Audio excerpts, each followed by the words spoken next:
In this video, I wanted to go over how does the C++ function stack work? How is that related to RBP and RSP? These are registers. So I've got a very simple main function here. It's just declaring int A, int B, and the result of this function called mysum. Whenever you have a main function or some sort of function and you're reading through the assembly, you see certain bits of code. And oftentimes it's common to just skip through the first few lines of code and just start looking at wherever the pointer is. We take for granted whatever's going on up here as well as what's going on down here. But today I wanted to talk about it and how that is related to the stack frame. Let's get started. We should start with the definition. So what is RBP and what is RSP? RBP stands for the register base pointer. It's the starting point of the stack for the current function. And RSP, the register stack pointer. Think of RBP as the starting point, like everything that this main function is going to use is going to start at RBP, and RSP is the amount of space that the function has allocated for you. Does that make sense? So RBP is the starting point, RSP is the ending point, is the way I like to think about it.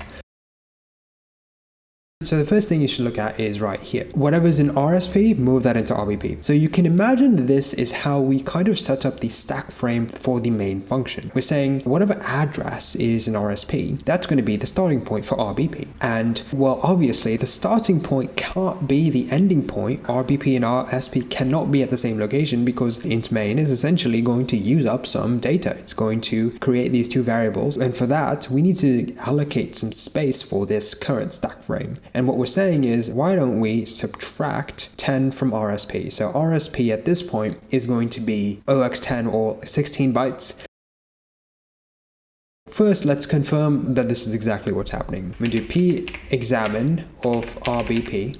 This is essentially the address of RBP. And now let's do print of RSP. It is exactly 10 points away from RBP. RSP is the stack pointer and RBP is the base pointer of the stack. Essentially what we're saying is we're going to allocate main function to have 16 bytes of memory. That's it. That's all it needs. The compiler somehow figured out that 16 bytes is all it needs. Now, of course, if you had more variables right here, the compiler is going to ensure that RSP gets more bytes, but for this case, 16 bytes was enough. Now that the stack frame has been defined and there is some space, we can add variables to the stack frame. So we can say, well, go 4 bytes down of RBP, add 0x1. 8 bytes down, you want to add 0x2. Very straightforward. Now, let's go into this mysum function and see what's going on there.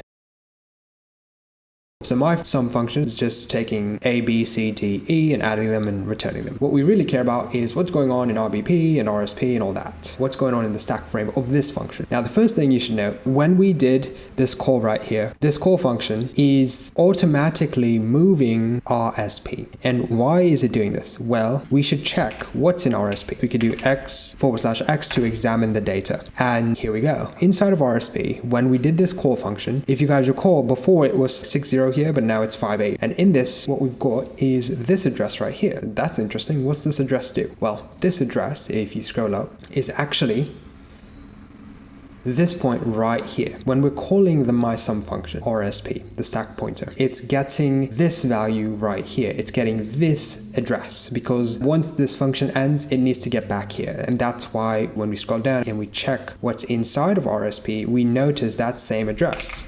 So that's the first thing that's happening in RSP. Now we want to move the address of whatever's in RSP into RBP, right? So essentially we are starting to create another stack frame. Let me go one step further so that we run that line. So we've run this line. What this is essentially telling the compiler is that, oh, we're starting a new stack frame. Obviously, the stack frame, RBP, needs to start at a different location than it did for main because this has a separate stack frame. And where should it start? Well, it should start exactly where RSP is. As you can see, both of these addresses are the same. Now, what we're saying is obviously RBP is the starting point, but the ending point can't be the same. Mysum needs to have some space for the stack. Of course, the stack, by the way, it grows down in addresses, which is why you need to subtract here. Anyway, that's probably a separate story. But RBP and RSP are the same, but this time around, subtract 0x14 from RSP. And this is going to construct the stack frame, which RBP is using right here. It's using -0x4, -0x8, 0x6, see 0x10 minus OX114. So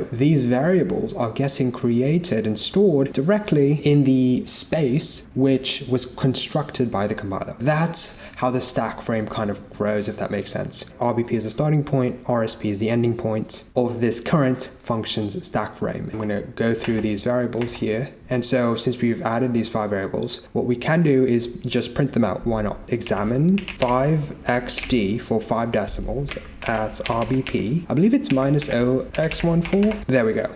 We've got our 5 variables set into RBP. So essentially RBP and RSP, these are the 2 things that you need to think about when you're thinking about the stack frame of a specific function. Now, the interesting thing again is that if you needed more space, somehow the compiler ends up knowing this. I'm not really sure how, but it ends up knowing that, like, if you had another variable here, like another 6th variable, then it would actually allocate more space than just OX14. It would allocate like a little bit more than that.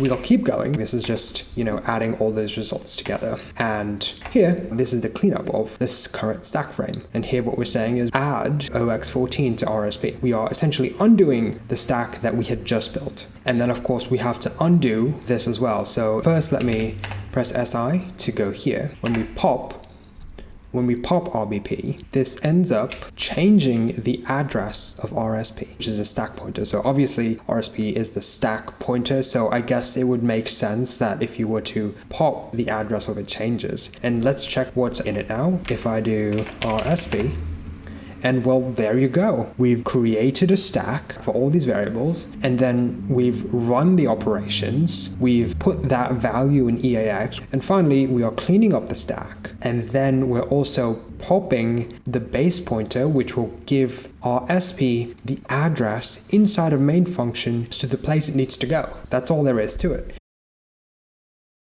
Don't forget that main function also had a stack frame. Main function also had RBP and RSP.